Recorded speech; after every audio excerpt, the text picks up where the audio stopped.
حضرت علی کا دور جو ہے سارا خانہ جنگی کی نظر ہو گیا. وہ خلیفہ راشد ہیں، اس میں کوئی شک نہیں ہے، بہت عظیم شخصیت ہے. ہمارے نزدیک صحابہ کرام میں سوائے 3 کے سب سے بڑھ کر ہیں، سب سے افضل ہیں. ہاں، ابو بکر، عمر، عثمان ان سے افضل ہیں ہمارے نزدیک. خلافت جو ہے خلفاء کے مابین ترتیب فضیلت جو ہے وہ ترتیب خلافت کے مطابق اہل سنت کے نزدیک، لیکن باقی ہزاروں صحابہ میں تو سب سے اونچے ہیں. اس حوالے سے حضرت علی کا کوئی قصور نہیں ہے رضی اللہ تعالیٰ، ان کی کوئی کوتاہی نہیں ہے. انہیں خلافت ملی ہی ایسے پرفتن دور میں ہے. اگر کہنا جو ہے اگرچہ روکا گیا ہے کہ یہ کلمہ لو مت استعمال کیا کرو، اگر یوں ہوتا تو یوں ہو جاتا، لیکن یہ کہ بہرحال ہمارا سوچنے کا ایک انداز ہے. اگر حضرت علی کو اول دور میں خلافت ملی ہوتی تو ان کے کچھ اور نتائج اور ہوتے. اب یہ پرفتن دور کے اندر خلافت ملی، خانہ جنگی ہو رہی ہے، اور جو حالات میں نے آپ کو بتائے ہیں، ظاہر بات ہے کہ وہ دور جتنا نہ ذرائع آمد و رفت ایسے تھے، نہ ذرائع مواصلات ایسے تھے، نہ کمیونیکیشنز ایسی تھیں. وہ تو یوں سمجھیے کہ دارالخلافہ کے اندر کے حالات جو ہیں بس وہیں پر فیصلہ ہو رہا تھا. یا پہلے مدینے میں ہوا، حضرت عثمان شہید ہوئے، اور یا پھر کوفے میں ہو گیا.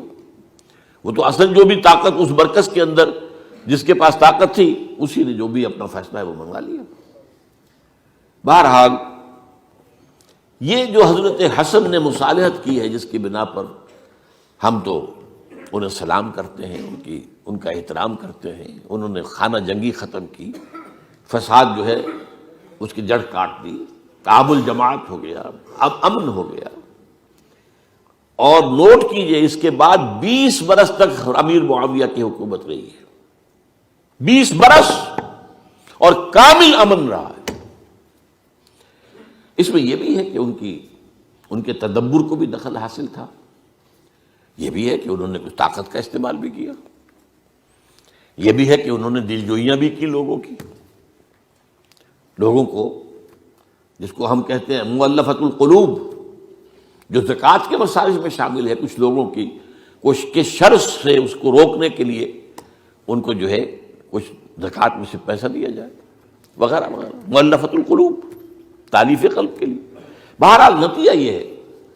تاہم یہ جان لیجیے کہ حضرت معاویہ صحابی رسول ہیں، ہم ان کو تسلیم کرتے ہیں، لیکن ان کی خلافت کو خلافت راشدہ ہم نہیں مانتے، اس لیے کہ وہ انہوں نے اپنی طاقت سے حاصل کی ہے.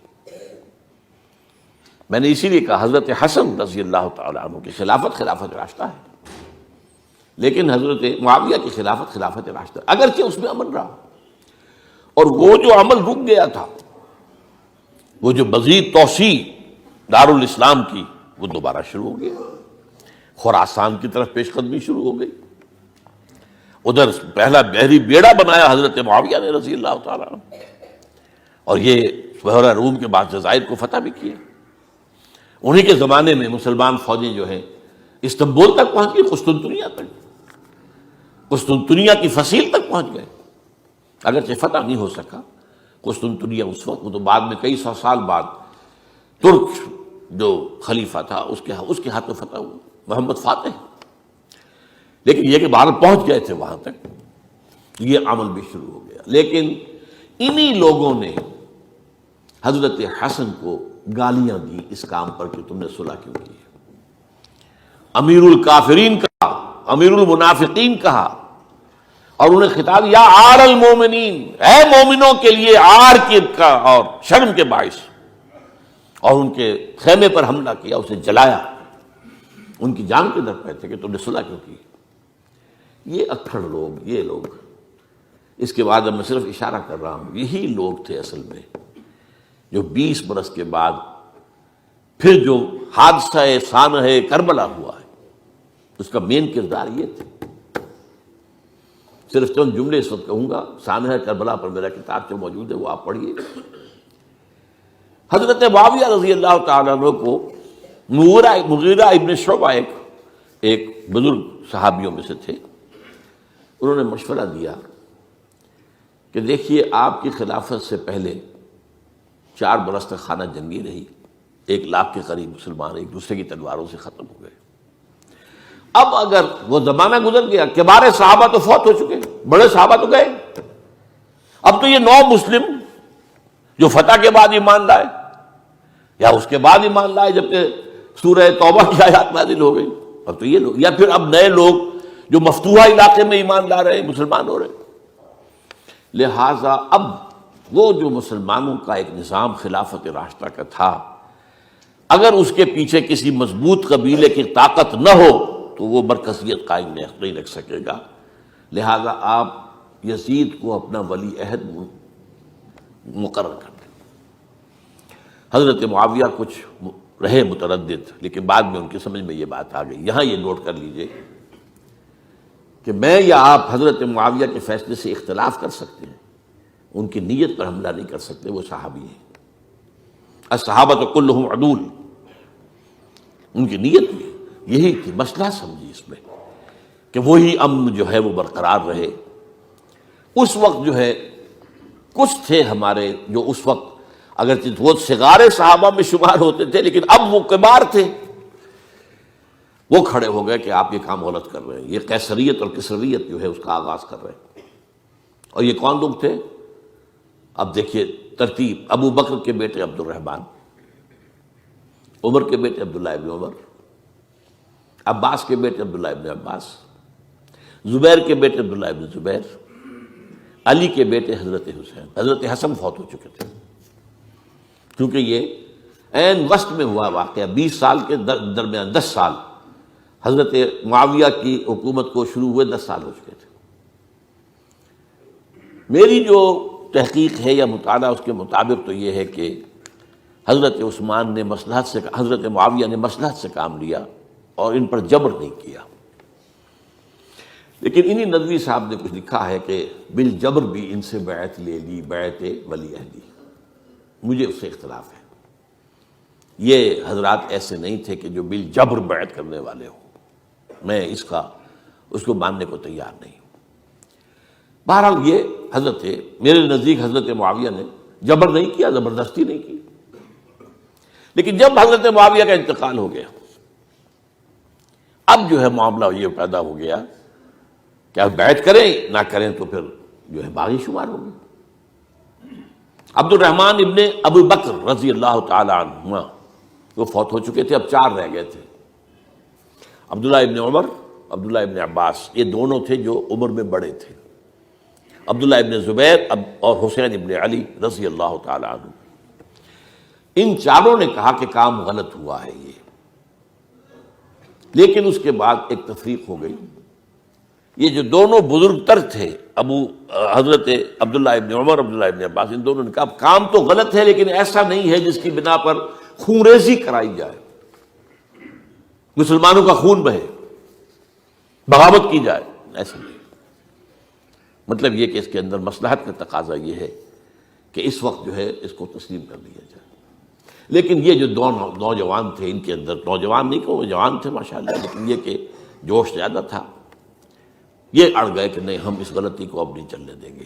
حضرت عبداللہ ابن زبیر اور حسین ابن علی رضی اللہ تعالیٰ عنہ. اب دیکھیے اصل فیصلہ کن بات کیا ہوئی. ان دونوں حضرات میں ایک اختلاف ہو گیا. حضرت عبداللہ ابن زبیر کا کہنا یہ تھا کہ یہی مقیم رہیے مکے میں اور یہیں سے جو ریزسٹنس موومنٹ ہے وہ شروع کی جائے بنو امیہ کی حکومت کے خلاف. ادھر سے کوفیوں کے خطوط چلے آ رہے تھے حضرت حسین کو رضی اللہ تعالیٰ عنہ، آپ آئیے، ہم آپ سے بیعت کریں گے. حضرت حسین نے اپنے بھائی، چچا زاد بھائی مسلم بن عقیل کو بھیجا. ان کے ہاتھ پر 10-12 ہزار کوفیوں نے بیعت کر دی حضرت حسین کے لیے.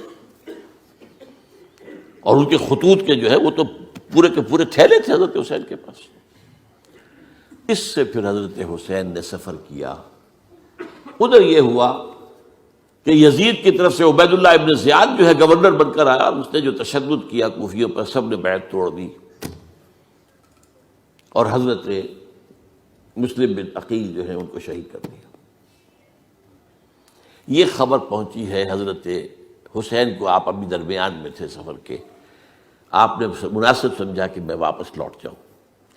لیکن حضرت مسلم بن عقیل کے بیٹے کھڑے ہو گئے کہ اب ہم قصاص لیے، ہمارا باپ شہید کیا گیا، قصاص لیے بغیر تو نہیں جائیں گے. اور یہ مروت کے خلاف تھا حضرت حسین کی کہ وہ ان کو چھوڑ دیتے. یہ وجہ ہے کہ وہ حادثہ پیش آیا، اور اس میں بھی اصل وجہ میں بتاتا ہوں، وقت جو ہے ختم ہو گیا ہے. وہ یہ ہے کہ حضرت حسین نے جب وہ لشکر تھا کوفیوں کا، کوفی تو آئے تھے نا، وہی کوفی جنہوں نے بیعت کی تھی، وہی بیعت توڑنے والے تھے، وہی لشکر میں آئے تھے حضرت حسین کے خلاف. حضرت حسین نے وہاں عین میدان جنگ میں اعلان کیا، دیکھو فلاں ابن فلاں، یہ تمہارا خط ہے کہ نہیں؟ تم نے مجھے بلایا. دیکھو فلاں ابن فلاں، تم نے مجھے دعوت دی تھی کہ نہیں؟ یہ دیکھو میرے پاس تمہارے خطوط جو ہیں تھیلے بھرے ہوئے موجود ہیں. اب انہیں اندیشہ یہ ہوا کہ اگر حضرت حسین کو کسی طرح بھی یزید تک پہنچ جانے دیا گیا تو ہمارا جو ہے بانڈا پھوٹ جائے گا، پھر ہماری خیر نہیں. ورنہ حضرت حسین نے کہا تھا دیکھو یا مجھے واپس جانے دو، یا مجھے سرحدوں کی طرف جانے دو، میں کفار کے ساتھ جہاد کرتے ہوئے اپنی زندگی صرف کر دوں گا، یا مجھے یزید کے پاس جانے دو، میں اس کے ساتھ اپنا معاملہ کر لوں. انہوں نے کہا کہ اگر یزید تک ان کی رسائی ہو گئی تو پھر ہماری خیر نہیں. تو انہوں نے نہ صرف یہ کہ شہید کیا، وہی کوفی، وہی بنو تمیم کے لوگ، وہی اکھڑ، انہوں نے نہ صرف یہ کہ شہید کیا بلکہ پھر خیموں کو آگ لگائی. کیوں لگائی؟ تاکہ وہ جو ڈاکومنٹری پروف تھا ان کے خلاف وہ ختم ہو جائے، ورنہ آگ لگانے کی کیا ضرورت تھی؟ انہوں نے اور تو کوئی نہیں کیا، یعنی وہ کام تو نہیں کیا کہ جو کسی مفتوح کے ساتھ کیا جاتا ہے. حضرت حسین کے بیٹے بیمار تھے، حضرت علی بن حسین زین العابدین رحمۃ اللہ علیہ، انہیں شہید تو نہیں کیا. جو خواتین تھیں جو ان کی کوئی بے حرمتی نہیں کی. یہ نہیں کہا کہ اب یہ تو جیسے کہ خوارج کہتے تھے کہ جو مسلمان کافر ہو گئے ہیں، مسلمان ہیں ان کے نزدیک کافر ہیں، ان کی بیویاں بھی حلال ہیں ہم پر، وہ تو کنیزیں ہیں. پھر فیصلہ یہ تو نہیں کیا. خیمے جلائے اس لیے ہے کہ وہ جو ثبوت تھا ان کے خلاف وہ ختم ہو جائے.